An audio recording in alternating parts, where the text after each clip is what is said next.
Hi friends, welcome to super kitchen. இந்த சம்மருக்கு சாப்பிடக்கூடிய வகையில் ரொம்ப சூப்பரான டேஸ்ட்டில், அதே சமயம் அல்சர் வயிறு புண் ப்ராப்ளத்துக்கெலாம் சாப்பிடக்கூடிய தேங்காய் பாலை வச்சு ஒரு ஹெல்தியான தேங்காய் பால் ஜவ்வரிசி உருண்டை தான் எப்படி செய்கிறதுன்னு பார்க்க போகிறோம்.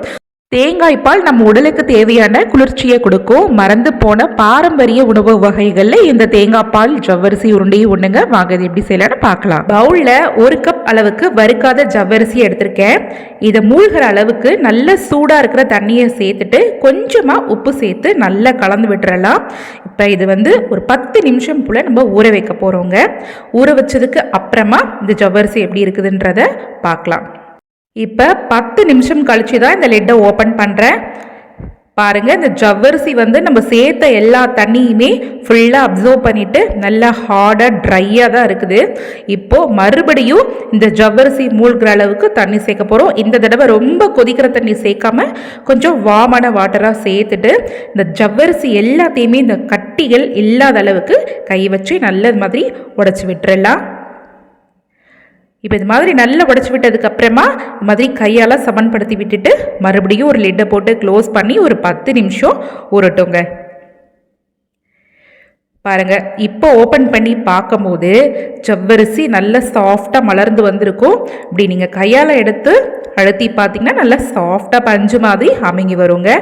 இப்போ இது எல்லாத்தையுமே ஒன்று சேர நல்லா சாஃப்டாக ஒரு தடவை மிக்ஸ் பண்ணி எடுத்து வச்சுக்கலாம்.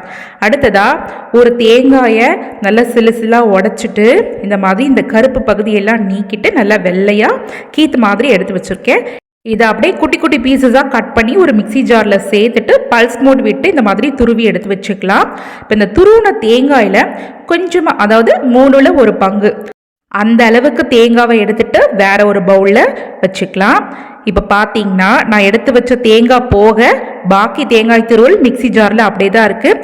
இதில் மட்டும் கொஞ்சமாக ஏலக்காய் பொடி ஒரு 2 டேபிள் ஸ்பூன் போல் சர்க்கரை சேர்த்துட்டு இதை நல்லா மிக்ஸ் பண்ணி எடுத்து வச்சுக்கலாம். அடுத்ததா இப்போ மிக்சி ஜாரில் பாக்கி இருக்கிற தேங்காய் துருவலில் நல்ல ஒரு மிதமான சூடில் இருக்கிற தண்ணியை கொஞ்சமாக சேர்த்துருங்க. சேர்த்துட்டு இது கூட 2 ஏலக்காய் மட்டும் சேர்த்துட்டு நல்லா அரைச்சிட்டு இந்த தேங்காய் பாலை மட்டும் இது போல் ஒரு ஸ்ட்ரைனரை வச்சு ஃபில்டர் பண்ணி எடுத்துக்கலாம். இது நான் ஒரே ஒரு முறை தான் இந்த தேங்காய் பால் எடுக்க போகிறேன். அப்போ தான் இந்த ஸ்வீட் ரொம்ப டேஸ்ட்டாக இருக்கும். அடுத்ததாக இட்லி கொத்தில் உள்ள ஒரு பிளேட் எடுத்துக்கோங்க. இந்த மாதிரி வாழை இலையை சின்ன சின்ன ரவுண்ட் ஷேப்பாக கட் பண்ணி இந்த பிளேட்டில் அழகாக அந்த குழிகளை வச்சு விட்டுருங்க. இப்போ நம்ம ஊற வச்சுருந்த ஜவ்வரிசி எடுத்துக்கலாம். கூடவே 1 கப் அளவுக்கு தண்ணி எடுத்துட்டு பக்கத்துலேயே வச்சுக்கோங்க. இந்த மாதிரி ஒரு குழிக்கரண்டி இருந்தால் எடுத்துக்கோங்க. இதில் இந்த தண்ணியை தொட்டு முதல்ல இந்த கரண்டியில் உள்ளே அப்ளை பண்ணிவிட்டு அதுக்கும் மேலே இந்த ஜவ்வரிசி எடுத்து உள்ள ஒரு ஸ்டஃபிங் மாதிரி வைங்க. வச்சுட்டு இந்த ஜவ்வரிசி நடுவில் மட்டும் ஒரு பள்ளம் மாதிரி இந்த மாதிரி பதிச்சு விட்டுறலாம். பாருங்க, நல்ல இது வெளியில் போகாத அளவுக்கு உள்ளேயே கரண்டிக்குள்ளேயே செஞ்சுக்கோங்க. இந்த பள்ளத்துக்குள்ள நம்ம தேங்காய் ஸ்டஃபிங் ரெடி பண்ணோம் இல்லையா, அதை எடுத்து ஒரு டேபிள் ஸ்பூன் போல் வச்சுட்டு இதுக்கும் மேலே ஜவ்வரிசியை வச்சு க்ளோஸ் பண்ணி விட்டுறலாம். இது ஏன் நம்ம கரண்டியில் செய்கிறோன்னா, இந்த ஜவ்வரிசியை உருண்டை பிடிக்கிறது ரொம்ப கஷ்டங்க. ஏன்னா இதை உருண்டை பிடிக்கும் போது ரொம்ப உதிர்ந்து வரும், ஒன்று சேர ஒட்டாது. ஸோ இந்த மாதிரி கரண்டியை வச்சு நம்ம ஒரு ரவுண்டாக ஷேப்பாக பண்ணும்போது நல்ல அழகாக ஈஸியாக உருண்டை மாதிரி வந்துடும். நீங்கள் இதே மாதிரி எல்லாத்தையுமே உருண்டை பிடிச்சிட்டு இந்த வாழை இலை மேலே அழகாக தட்டி விட்டிங்கன்னா ரொம்ப ஈஸியாக விழுந்துடும். இந்த ஷேப்பும் பார்க்கறதுக்கு ரொம்ப அழகாக இருக்கும். பாருங்கள் எவ்வளோ அழகாக இருக்குன்னு. இது இட்லி பானையில் வச்சுட்டு ஒரு 15 நிமிஷம் போல் வேக வச்சு எடுத்துக்கலாம். இப்போ நான் வேக வச்சு எடுத்துட்டேன்.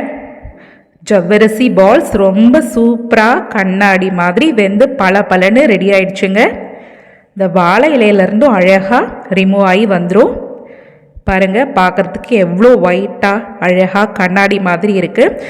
இதே மாதிரி எல்லாத்தையுமே எடுத்து வச்சுட்டு இது ஒன்று மட்டும் உடச்சி உள்ள ஸ்டஃபிங்கை காட்டுறேன். பாருங்கள், பார்க்குறதுக்கும் ரொம்ப அழகாக இருக்கும், சாப்பிட்றதுக்கும் ரொம்ப டேஸ்ட்டாக இருக்கும். இது ரொம்ப சூடாக இருக்கும் போதே ஒரு பிளேட்டில் போட்டுட்டு நம்ம ரெடி பண்ணி வச்சுருந்த தேங்காய் பாலில் கொஞ்சமாக சுகர் சேர்த்து மிக்ஸ் பண்ணிவிட்டு இதை சுடவும் சாப்பிட்லாம். ரொம்ப டேஸ்ட்டாக இருக்கும்.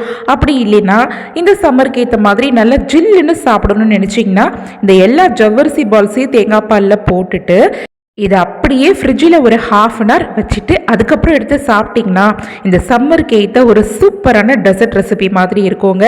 இதை நம்ம இன்றைக்கி தேங்காய் பாலில் தான் செஞ்சுருக்கோம். ஸோ தேங்காய் பால் வந்து வயிறு புண்ணு, அல்சர் ப்ராப்ளம்க்குலாம் ரொம்ப நல்லது. இந்த ஸ்வீட் ரெசிபியுமே வந்து ஒரு ட்ரெடிஷ்னலான மெத்தடில் செய்யக்கூடிய ஒரு ஸ்வீட் தாங்க. இந்த ரெசிபி உங்களுக்கு பிடிச்சிருந்ததுன்னா உங்கள் ஃபேமிலி அண்ட் ஃப்ரெண்ட்ஸ் சர்க்கிளுக்கும் இந்த வீடியோவை ஃபார்வர்ட் பண்ணி விடுங்க. அப்படியே சூப்பர் கிச்சன் சேனலை சப்ஸ்கிரைப் பண்ணாதவங்க சப்ஸ்கிரைப் பண்ணுங்கள். தேங்க்ஸ் ஃபார் வாட்சிங்.